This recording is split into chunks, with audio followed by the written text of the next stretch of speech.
LeBron, Joel Embiid loving that chant by the crowd. What a dominating effort in Game 6. Sixers forcing Game 7 as we welcome you here to Sixers Postgame Live, brought to you by Cure Auto Insurance. Amy Fadul, the coach, Jim Lynam, and our big man, Mark Jackson. Mark, I'll start with you. You believed. We were all believing. We're all locked in. But did you think it was going to be like this? Did you think it was going to be like this? I thought it was going to be a very impactful defensively and aggressive game by the 76ers, and that's exactly what we got, Amy. I truly believe that last loss made the 76ers question themselves as professional basketball players. I think there's a lot of discussions in the locker room that say, how can we be in the situation we're in and don't leave it all out there? I don't expect that ever to happen again. Yeah, so we know there'll be a Game 7. We know it'll be on Saturday. What we don't know is the time, 4 o'clock. If there is another Game 7 between the Nuggets and the Timberwolves, that game is going on right now. If there's not another Game 7, it'll be 7:30. So it's all dependent on the outcome of that Nuggets-Timberwolves series. But we know there is a Game 7 in Boston. I mean, Coach, this is improbable. You look at the two losses that the Sixers had in Game 4 and then in Game 1, and you thought, seven-game series? I don't know that anybody would have predicted this, especially the domination in this one. Another elimination game, backs against the wall, and they came out with that fight once again. Yeah, I think improbable is a fair term, Amy, given that they lost 2 games the way they did in this series. But I'll be honest with you, after the win the other night in Game 5 up in Boston, I felt this team was going to play a game like this. Now, you never know. Boston could strike back and, play a great game themselves. But Boston, they spit the bit in this game for me. That's how dominating the 76ers were. They knew they were no match tonight, and they decided just to kind of kick it in and just cross your fingers for Game 7. Yeah, you saw them about halfway through the fourth quarter, actually earlier than halfway through the fourth quarter. Joe Mazzulla pulled the plug on all of his starters. You saw the reserves actually went on a bit of 11-0 run for the Celtics, but it didn't really matter because the Sixers had built such a big lead.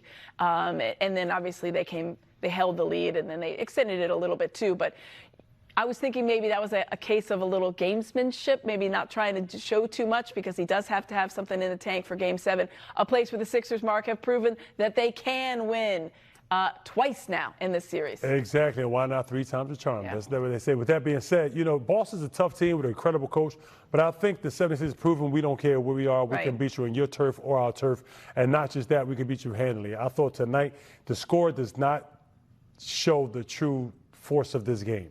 I thought the 76ers was dominant from beginning to end. I thought Boston couldn't figure them out. They couldn't slow them down. And whenever Boston made a run, Sixers had a bunch of guys, different guys, they could step up to the plate. Yeah, I think that's the thing. In the last game, we saw Joel Embiid absolutely come out and be vintage. Joel Embiid, MVP candidate. They didn't need him to be that in this game because everybody else brought their game up. It was the second straight game where Paul George played exceptionally well on both ends of the court. 30 points from Tyrese Maxey. He was firing often and early from 3. That was something we talked about on our pregame show. The shots went down. VJ Edgecombe, Kelly Oubre with a very good game, who's been dealing with that adductor strain, Coach. So I thought this really was a collective effort across the board. I would agree. And we talked pregame, Amy, about this incredible defense that the Sixers played in the last game in the fourth quarter. Well, for me, they carried it over right to the top of this game. I thought they were terrific defensively all night long. Yeah, I mean, this is it's just exciting. It's what a couple of days. In this building last night, the Flyers win at the very, very end of overtime to advance in the playoffs, beating the Penguins. A huge rivalry there in 6 games. Sixers win Game 6 here tonight in the same building. It did not go down to the wire. It did not need overtime. This one was going away. But there's a lot at stake for Game 7. These are improbable times when you're looking at it. The Sixers have never come back from a 3-1 series deficit to win. Celtics have never blown a 3-1 series lead. Sixers haven't beaten the Celtics, as we know, in a playoff series since 1982. All of that can be erased with new history, Mark Jackson, on Saturday. To say it would be huge. And it's something, just to let you guys a little bit insight on what we talk about when we're watching the game.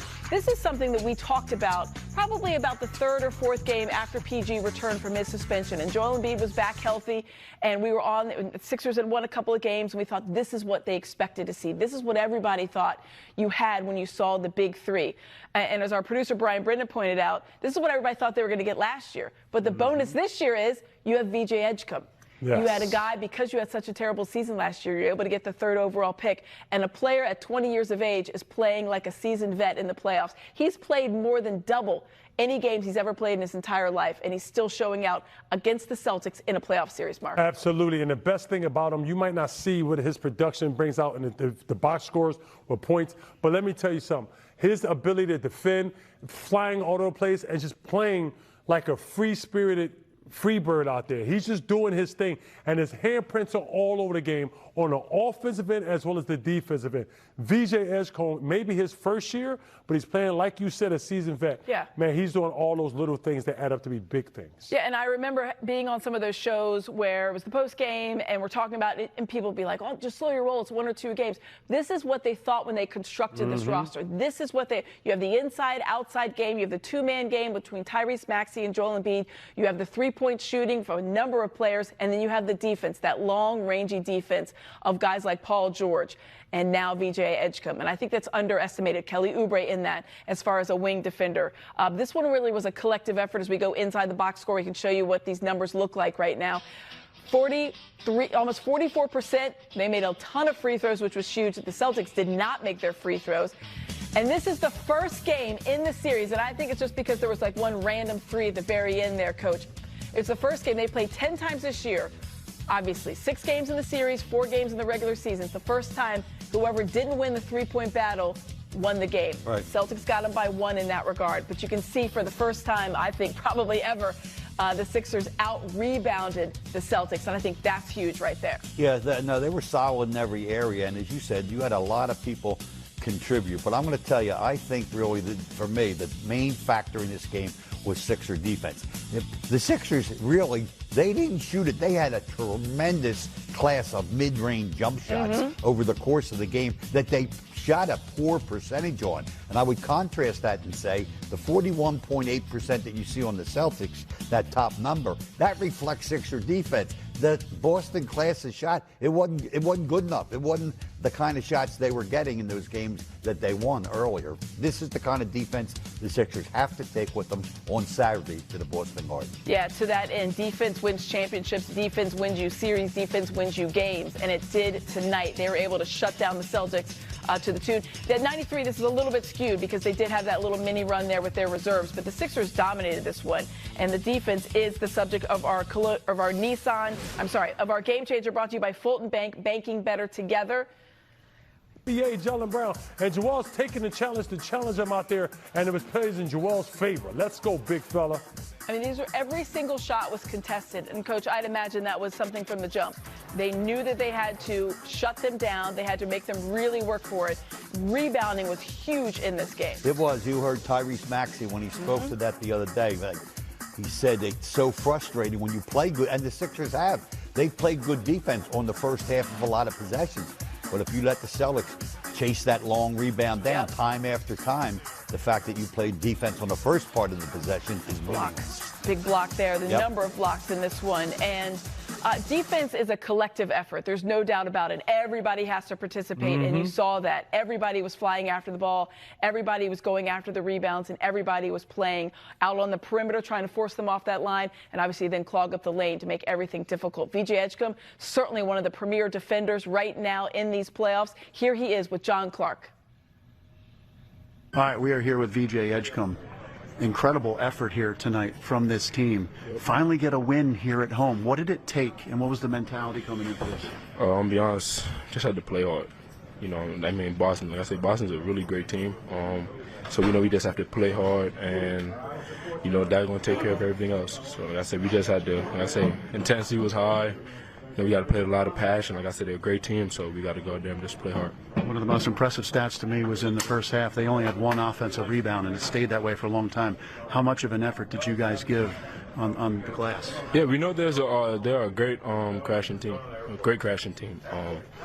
You may not see it, but they'll get tip outs or just anything like that. Stuff that don't show up on the stats. But like I said, they're really good, so we just gotta try our best to keep them off the glass. We know. And, you know, you don't want them to get hot. That's a team, you know, they get hot. When one person get hot, everybody get hot. So, yeah. Saw some behind-the-back passes. How much fun was it out there, especially in the second half? Nah, it's fun, man. It's fun. It's just fun to just play basketball in general. But, like you said, to get a win tonight in front of the home crowd means a lot. Obviously, this was a winner-go-home game for us. So we know we just had to come out, just play hard, have fun. So, yeah. Final question for you. You guys have won 2 games up in Boston this series. Yeah. Confidence level going into a Game 7 up there? Yeah, we try to stay confident every game we step on the floor. If there's no confidence, we won't win any games. So, like I said, just credit my teammates, coaching staff, everyone just buying in to what we got. And yeah, like I said, we just got to get ready for Game 7. Appreciate your time. Of course. Thank you.